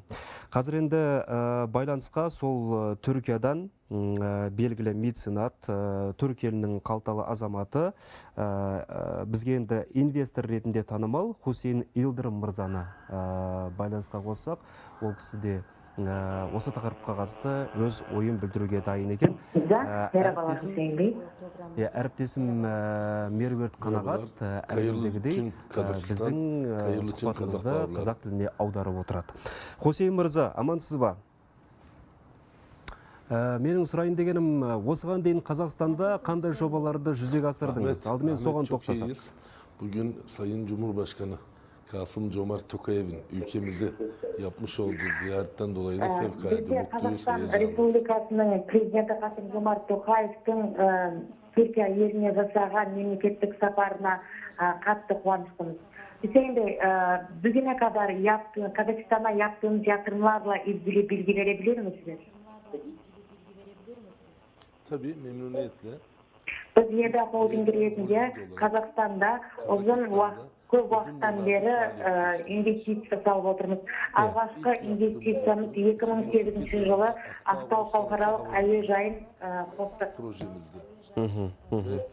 Сондай-ақ халықаралық Түркістан ойын іске қостық.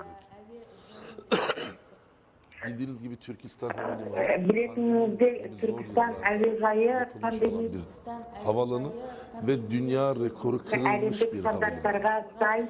Bütün bu zorluklara rağmen және 11 ayda onu салып аяқтадық. Қазіргі таңда онымен қоса Қазақстанда 3 дана ауруханаға инвестиция салдық. Олар Түркістанда, Петропавлда және Нұр-Сұлтанда. Medical University Hastanesi olmak üzere Nur-Sultan'da devam ediyor. Biz bugün de Sayın Cumhurbaşkanımıza бүгін құрметті президентімізбен бұл жобалар жайлы көрістік, ақпарат бердік және бұл жобалардың қысқа уақытта іске қосылуын тапсырды. Ал алдағы уақытта... Сонымен қатар... Иә, тыңдап отырмын. Сонымен қатар, наурыз айында Түркияның вице-президенті Фуат Октаймен бірге кездескен келісімдерінде yaptığımız toplantıda Sayın Cumhurbaşkanı'nın президенттің жаңа Қазақстан бағытында түрік инвесторлары ретінде сенімімізді білдірдік. Және 5 фабриканы салу бойынша инвестиция салуды сөздеген едік. Қазіргі таңда Қазақстанда шығарылмайтын және экспортқа тәуелділікті азайтатын 5 фабриканы негізін қаладық. Қазіргі таңда олардың құрылысы жалғасырды. Олар аяқталған уақытта қазірше 42 деп жоспарлап отырмыз.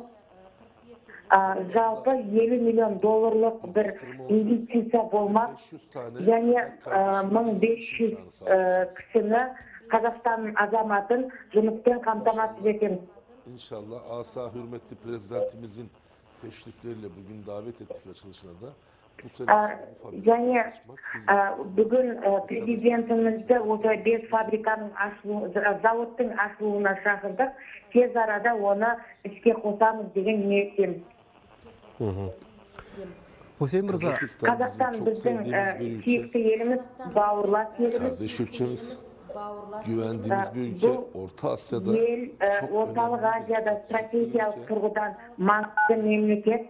Және түркі әлемнің бірлігі үшін және бірлігі үшін экономикалық ынтымақтастығымызды одан әрі арттыру үшін барлық күш-жігерімізді жұмсаймыз. Хусейн мырза, кешірім сұраймын, сөзіңізді бөлейін. Сұрайыншы, мына шетелдік инвесторлар үшін Қазақстанда барлық жағдай жасалған ба? Алаңсыз сенімді жұмыс істеуіне.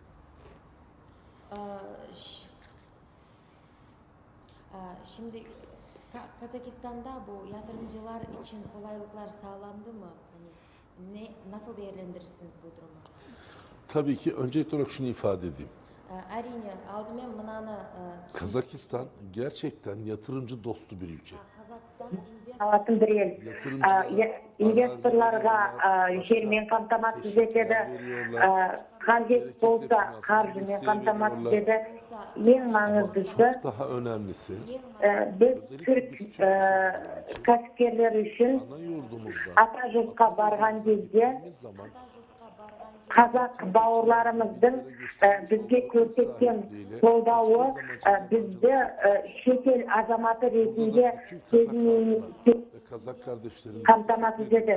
Өзімізді Қазақстанда, өз үйімізде, өз шаңырағымызда секілді сезінеміз. Бұл жерде әрине президент Тоқаевтың басшылығымен және Қазақстан үкіметінің жұмысының арқасы және инвесторға жасаған қолайлықтарының нәтижесі. Кез келген бюрократиялық жағдаймен жағдайға тап болған жағдайда облыс және үкімет барлығында бұл жағдай қолайлықпен шешіледі және осыған байланысты алғысымды білдіремін. Хосей мырза, сізге көп рахмет уақыт бөлгеніңізге. Біздің енді эфир уақытта таяп қалды. Алғыс айтамыз, көп рахмет сізге. Құрметті көрермен, қазір енді жарнаманың уақыты келді. Кейін әңгімемізді жалғастырамыз, бірақ күн тәртібінде қаралатын басқа мәселе. Елде жаңадан ипотекалық бағдарлама пайда болуы мүмкін. Ол қандай жоба? Оны жарнамадан кейін айтамыз. Арнамыздан алыстамаңыздар.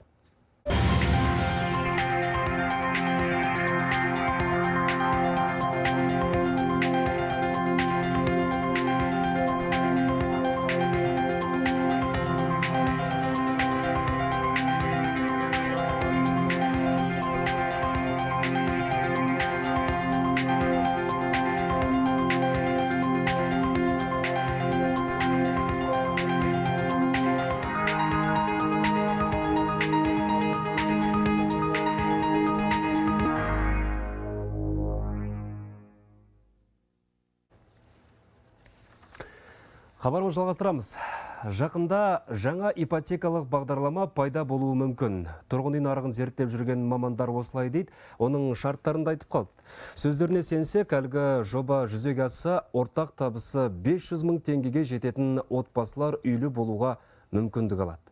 Қазіргідей қаржы қысқан кезде бұл тиімді ме? Кейбір сарапшылар айтып жүргендей бұл жоба 7-20-25 бағдарламасын алмастыра ма? Тұрғын үй нарығының сарапшысы Айбар Олжайдың пікірін білгім келеді, ол кісі тікелей байланысты. Айбар мырза, амансыз ба? Шарықтасан. Жаңа ипотекалық бағдарлама әзірленіп жатқан өзіңізде білесіз. Шарттары әлі бекітілмеді, бірақ кейбір талаптарын қазірден айтуға болатын секілді. Солай ғой, өзіңіз таныстыңыз ғой жобамен? Әрине, біздің жұмысымыз болғандықтан, танысып шықтым. Жаңа ипотекалық бағдарлама негізі субсидияланған ипотекалық негізге құрылады. Субсидиялық ипотека. Ол коммерциялық банктың нарықтық пайыздық мөлшерлемесі. Ол мемлекет тараптан оның белгілі бір бөлігі, мысалы 7-8% мемлекет тараптан субсидияланды, халыққа мысалы 60% ма шамалы солай келеді. Сол кезде ол халыққа анағұрлым жеңілдетеді. Мысалы 18% банктік заем десек, оның 7%-ын мемлекет субсидияласа, онда азаматтарға 11%-пен тиеді, ол ипотека нарықтық құннан төмен болып істейді. Осы принциппен ипотекалық бағдарлама даярлануда, бұл жаңалық емес, өйткені оның алдында 2017 жылдары Нұрлы жол тараптан осындай субсидияланған ипотека 10%-тік халыққа беріліп жүрген болатын. Сондықтан оны кезінде КИК, Қазақстан ипотекалық компаниясы, қазір ол Қазақстан тұрғын үй компаниясы деп атады. Осы компания екеуінде де жүзеге асырған. Қазіргі жаңа ипотеканы да осы компания жарыққа шығарады. Негізгі талаптары 20 жыл мерзім екенін білем. Алғашқы жарнасы үй құнынан 20%, 7-20-25 бағдарламасына ұқсайды бұл жағынан қарағанда. Пайыздық мөлшерлемесі енді ол қазір біздің базалық ставка 14, шамамен 11-12% деңгейінде болар. Және мұнда лимит бойынша қазір мәселе шешіліп жатыр. Тұрғын үй бағдарламасы бәрібір шектеледі, бірақ жаңағы құны бағасы қалай шектеледі? Өзінің тұрғын үйінің өзіне шектеле ме, немесе оның квадрат жаңағы шаршы метрінің бағасы бойынша шектеле ме? Қазір осы мәселе бойынша мәселе шешіліп жатыр. Менің ойымша оның шаршы метр бағасына шектелген дұрыс. Сонда 4 бөлмелі үйді алуға да, 3 бөлмелі үйді алуға да ешқандай шектеу болмайды. Тек қана шаршы метрінің белгілі бір лимит қойылады. Негізгі мен білетінім осылар. Енді мына 11-12% деп қалдыңыз ғой. Көбі бұны көп түсіну мүмкін. Өйткені осыған дейінгі ипотекалық бағдарламалардың пайыздық мөлшерлемесі біраз аздау еді. Мәселен, 7-20-25 бағдарламасының ставкасы дейміз ба, пайыздық мөлшерлемесі 7% болатын. Қазіргідей мына инфляция деңгейін ескерсек, базалық мөлшерлеме дедіңіз, 11-12% деген бұл тиімді ма?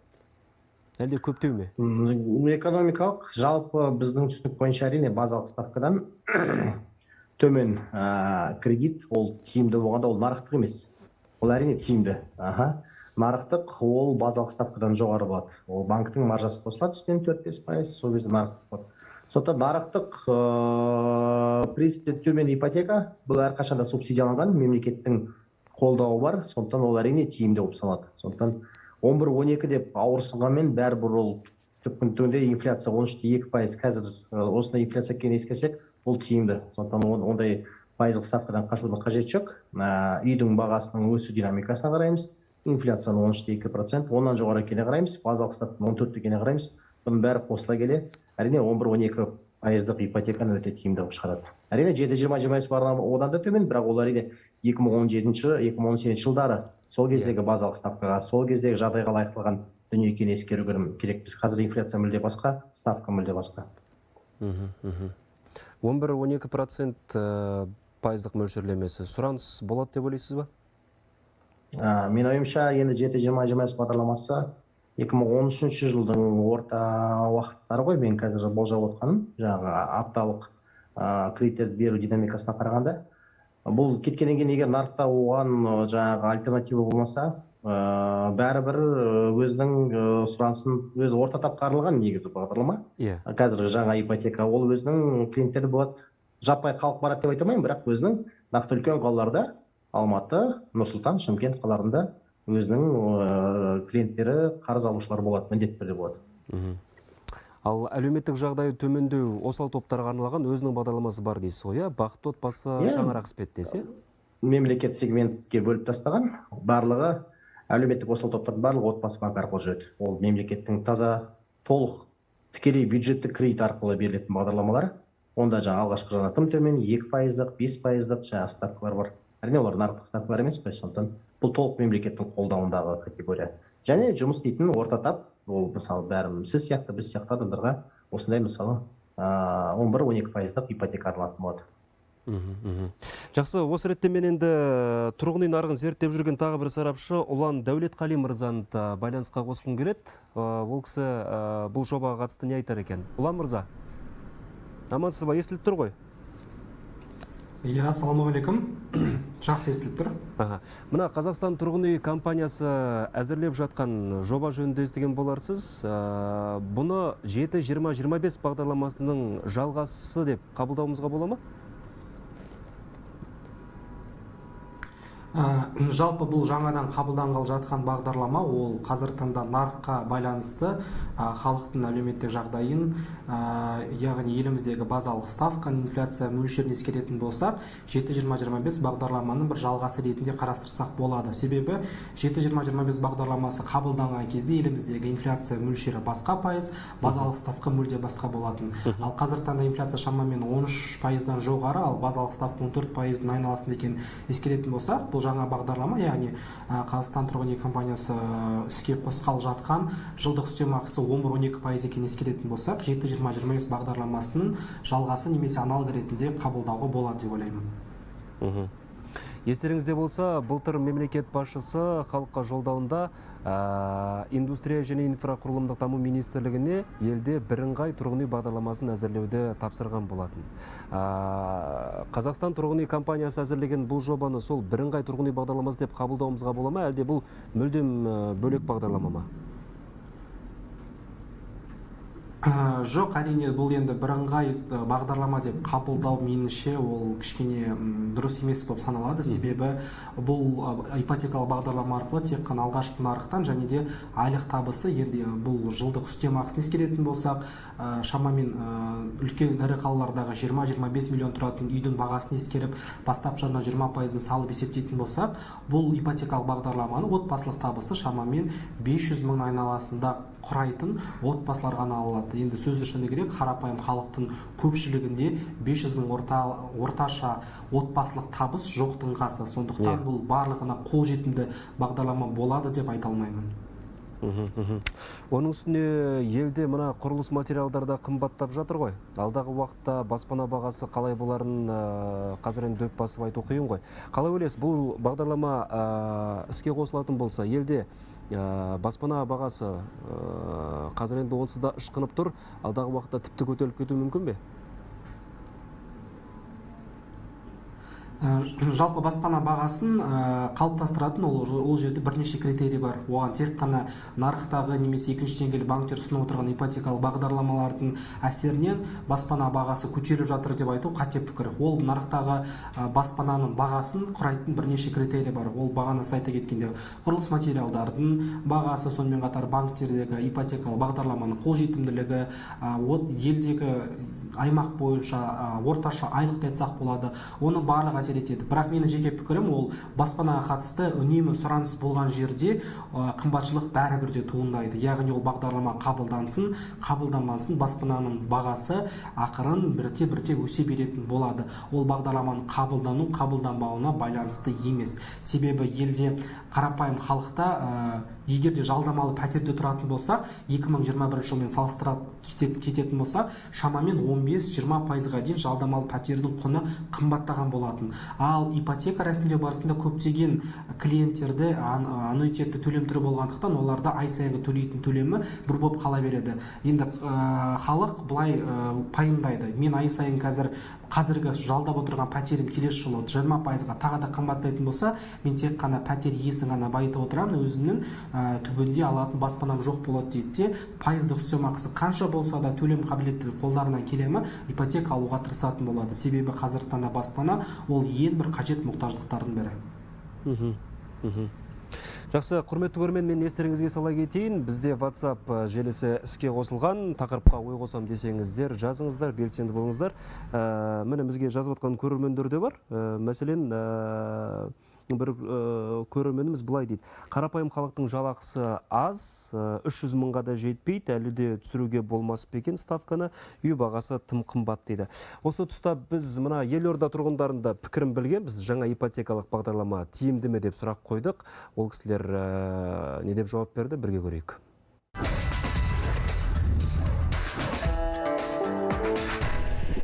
Отбасы банкта, если 4%-тен 7%-ке дейін тұрған кезде мен неге 11%-пен алым керек? Алмақ жеді. Бұл жерде енді ең біріншісі первоначалка болады ғой. Өйткені қазіргі мынандай заманда, нарықтың заманында бірінші бастапқы жарнаны жинау деген өте қиын жағдай ғой. Қазір деген зарплата деген қазір бәрі айтып жатыр ғой, телевидение, бәрі әлеуметтік желіде 287 мың дейді да, средний зарплата. Ондай зарплата жоқ қой. Қазір енді реально айтқан кезде где-то 150 мың алады елдер. Но енді сіз ойлап көріңіз, квартираға қазір однокомнатный 80 мен 120 мыңның арасы. 10-11% көп негізі. Жетінің өзі 7-25 бергенде құрылыс компанияларын өздері квадратураға бағаға үстіне қосып сатып жатыр да. Өйткені ипотекаға алып жатырсың, онда кішкене қымбатыраққа алуға тура келеді. Қанша жылға берілгеніне соған байланысты деп ойлаймын. Егер де 25 жыл болса, мүмкін тиімді болатын шығар. 10% көп тиімсіз болады, мен ойымша.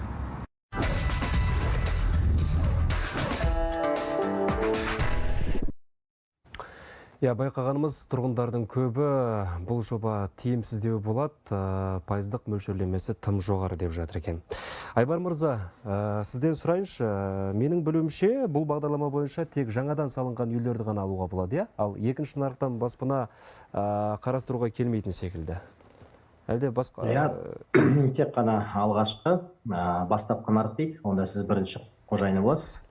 Сондай үйлерді алуға беріледі, және құрылысы салынып жатқан үйлерді алуға мүмкіндік болады, бірақ ол үйлер жаңағы үлескерлік заңның аясында салыну керек, немесе мемлекеттің кепілдігі болу керек. Сол салып жатқан үйлерді алуға мүмкіндік бар. Бірақ екінші нарыққа, қайталама нарыққа жұмыс істемейтін болады, себебі ол спекуляциялық давлениені күшейтуі мүмкін, сондай шешім қабылдады. Яғни баспана бағасын көтеріп жібереді деп отырсыз ғой, екінші нарықтағы? Екінші нарыққа бағдарлама бармайды. Жалпы екінші нарықтағы ипотекалық өнімдердің көптігі әрине ол жақта белгілі бір спекулятивті құбылыстар туғызады. Жалпы екінші нарық дегеніміз ол өзіндік құн бермейтін нарық. Ол экономикаға ешқандай бізге пайда келмейтін нарық. Бірінші нарық бізге ол жұмыс орындарын ашады, мультипликативті эффектісі бар, жаңа экономикаға белгілі бір оның жаңағы құрылыстың жанындағы басқа бір соған аралассаларға да бір өзінің эффектісін беретін және біздің тұрғын үй фондымызды жаңартатын ол біздің мемлекет тарапынан ақша салынса соған өзінің бір үлесін қайталама инвестицияны алып келетін сала. Ал екінші нарықтан сала ол үйлер салынып қойған. Ол үйлер барлығы істелген. Олар ешқандай қосымша құн бермейді, тек қана үстіндегі жаңа спекуляциялық маржаларды алып сатарлардың жаңағы өздерінің нелерін ғана айналып жүре береді. Одан бізге ешқандай пайда жоқ негізі. Алдағы 4 жылда мемлекет тұрғын үй нарығына 1 триллион теңгеден аса қаржы бөлуді көздеп отыр деген ақпаратты оқып қалдық. Осыған қарағанда ел билігі жұртты баспанамен қамту мәселесіне әлі де баса назар аударатын сияқты. Ол біздің әлеуметтік саясаттың ең басым бағыты. Бізде әлеуметтік саясатта негізі менің ойымша негізгі 3 бағыт. Ол адамдардың жаңағы төлем қабілеттілігін арттыру, жаңағы халықтың бәрі табысын арттыру бағдарламасы қабылданып отыр. Екіншісі әлеуметтік жағдай, ол біздің жаңағы баспана мәселесі. Соны біздің тұрғын үй саясаты оған үлкен көңіл бөлетін болады. Үшіншіден жаңағы жастарға жұмыста ниет деген біздің категориямен жұмыс бойынша қазір осы 3 үлкен бағыт бар. Сондықтан баспана мәселесіне мемлекет еш уақытта кеткен емес, ылғи қайтадан оралып отырады. Бірақ қазір менің ойымша басты мәселе ипотекада емес, проценттік ставкаларда емес, тұрғын үй бағасы. Тұрғын үй бағасы өте қымбат болса, тіпті оны рассрочкаға берген күннің өзінде де халықтың оған жағдай көтермейді болады. Себебі қазір халықтың төлем қабілеттілігі мен тұрғын үй бағасының айырмасында үлкен алшақтық пайда болды. Оны қуып жету, осы гэпті қалай қуып жетеміз, ол үлкен бізге сұрақта. Біз не тұрғын үй бағасын түсіре аламыз, ол мүмкін емес, не халықтың табысын осыған қарай сүйретіп алға жылжытамыз. Осындай екі үлкен мәселенің алдында тұрмыз. Ол үлкен қиын мәселе. Сен халықтың табысы артқан сайын тұрғын үй бағаларын да өсіп кетіп, сол адамдарды жеткізбей жатқанын көріп отырмыз. Сондықтан 5% болсын, 2% болсын, 10% болсын, проценттік ставкалар бұл жерде қатты рөл ойнамай жатыр. Өйткені тұрғын үй бағасының өзі қымбат, оған алғашқы жарнаны өзінің жинау қымбат болып тұр. Мысалы 40 миллион тұрған үйдің алғашқы жарнасы кем дегенде 8 миллион 20% алғанда, ол өте қиын болып жатыр. Осындай жағдайлар бар бізде. Яғни енді үйлерді салып жатырмыз, бірақ енді оны алатын адам бар ма дейсіз ғой, Бізде бір үлкен қалаларға деген давление байқалады. Осы жақта Алматы қаласының ішінде, Нұр-Сұлтан қаласының ішінде бәр жерге сала беру. Неге бізге контрмагниттер, Қонаев қаласы қазір пайда болды, үлкен жақсы мықты контрмагнит. Неге біздің құрылыс компанияларына осы жақтарға кішкене көңіл назарын аудармасқа, осы кішкене не болашақтан істеп ойлаймын. Себебі контрмагнит аймақтарды, агломерацияның аймақтарын дамытқанда, сол кезде адамдарға да жаңағы тұрғын үй шаршы метр арзан болады, және құрылыс компаниялар өздері де алушылар болушы еді. Қазір қымбат Алматы ортасынан, Нұр-Сұлтан ортасынан шаршы метр 800 мың, 850 мыңға салады. Одан кейін әрине мемлекеттен көмек сұрайды құрылысшылар, үйлер өтпей деп адамдар оны алуға мүмкіндігі жоқ. Сондай бір құбылыстар орын алып жатыр. Айбар мырза, мына енді 7-20-25 бағдарламасы жөнінде де сұрайыншы. Қателеспесем, бұл бағдарламаны қаржыландыру тоқтады, биылғы жылдан бастап. Қазір енді қорда қалған қаражатты ғана игеріп жатыр. Бұл бағдарлама тоқтайтын болса, орнына сіздің ойыңызша қандай бағдарлама шығу керек? Қай кезде тиімді болады? Енді бір қаржыландыру тоқтап қалды деген жоқ. Біз оны қаржыландыру Қазақстан қор биржасына облигациялар орналастыру арқылы аламыз ғой. Ешкім мысалы қолымызға 1 триллион теңге беріп қойған жоқ, игеріңдер деген. Біз қанша кредит берілді, мысалы бір айдың ішінде, сол айдың қаражатын жинаймыз да, сол ақшаны облигациялар түрінде шығарамыз. Қор биржасынан инвесторлардан қаржыны тартамыз да, жаңағы банктерге выкупить, сатып алу, кредиттер сатып алуға жұмсаймыз. Қазір бізде енді 444, енді индикатор бар ғой 1 триллион деген, сол 444 миллиард әлі бар. Қалғаны 560 миллиард теңгелей берілді, 556 миллиард теңгесі берілді. Бағдарлама мен ойынша енді 2022 жылы толық жұмыс істейді, 2023 жылдың жартысына дейін істейтін қабілеті бар қазіргі динамикасына. Одан кейін қандай бағдарлама шығу керек? Енді мына біз талқылап жатқан бағдарлама соның несі ғой. 7-20-25 біткеннен кейін қандай картина болады дегенге қазір нарыққа осындай сигнал келіп отыр. Субсидияланған ипотека түрі деп. Сондықтан ұлттық банктың ипотека нарығынан болсын, жаңағы мемлекеттік көмек, субсидия нарығынан толық кететіні түсінікті, анық. Ұлттық банктың бұл позициясы нақты белгіленді. Сондықтан біз енді осындай ипотека мәселелерімен айналыспайтын боламыз. Онымен үкімет, бәйтерек холдингі, жаңағы қазақстан тұрғын үй компаниялар айналысатын болады. Сол форма жаңағы субсидияланған ипотека түрінде болады. Кейін біздің нарықта осы ипотекалар нарығында секюритизация деген ұғымдар пайда болуы мүмкін. Ол ипотекалық пулдарды инвесторларға жинап сату. Сонда біздің қор нарығымызда қатты дамитын болады. Әрине бұның барлығы алдағы жағдайдың қалай өрбитіне байланысты толыққанды. Енді Ұлан мырзаны да әңгімеге араластырсақ, Ұлан мырза, сіз енді мына тұрғын үй нарығын зерттеп, қарап біліп жүрсіз ғой. Қазір көбіне адамдар қандай бағдарламаларға жүгінеді? Көбіне қай бағдарламаны тиімді деп жатады? Қазіргі таңда ең қолжетімді, ең халық арасында танымал бағдарламалардың бірі ол әрине 7-20-25 бағдарламасы. Себебі бастап жарнасы 20%, 7% ғана жылдық үстемақы мен ипотекалық мүмкіндік беретін өте тамаша бағдарламаның бірі. Өзім де оны үнемі айтып жүремін. Бірақ бұл бағдарламаның кем тұсы бар. Енді ол құрылыс компаниялары жағынан, және сіз елорда тұрғындарын сұрап жатырсыздар ғой, 7-20-25 мен көптеген құрылыс компаниялары өздерінің үйлерін бермеуге тырысады. Немесе беретін болса, соңғы бірінші қабаттағы үйлерді ғана беруге тырысады. Және де қолма-қол ақша алатын болса, басқа баға 7-20-25 алатын болса, мүлде басқа баға дейтін бір қиыншылықтар бар. Бірақ оған қарамастан бәрібір де жылдық үстемақысын ескеретін болса, 7-20-25 бағдарламасы халықтың арасында өте кең танымал. Отбасы банкі ұсынған елеулі бағдарламасы ол барлығына қолжетімді емес. Себебі қазіргі таңдағы еліміздегі үйдің бағасын ескеретін болсақ, 50% жинау тіпті қарапайым халыққа мүмкін емес десем де болады. Сондықтан 7-20-25 егер де бұл бағдарламадан кейінгі халық арасында тағы да бір танымал ол әлеуметтік, яғни арнайы тұрғын үй кезегінде тұрған жандарға арналған нұрлы жер немесе бақытты отбасы ипотекалық бағдарламаларын айтсақ болады. Егер 7-20-25 бағдарламасы тоқтайтын болса, орнына қандай жоба келу керек сіздің ойыңызша дәл қазіргі сәтте? Жалпы ұсыныс деп айтсам болады, бұл енді нақты қандай бағдарлама келетінін өкінішке орай қарапайым халық білмейді ғой, онда мен де өз халықтың бірімін ғой. Бірақ ұсыныс ретінде 7-20-25 бағдарламасы жалғанса тіпті керемет болатын еді. Себебі еліміздегі инфляция, жылдық үстемақысын ескеретін болсақ.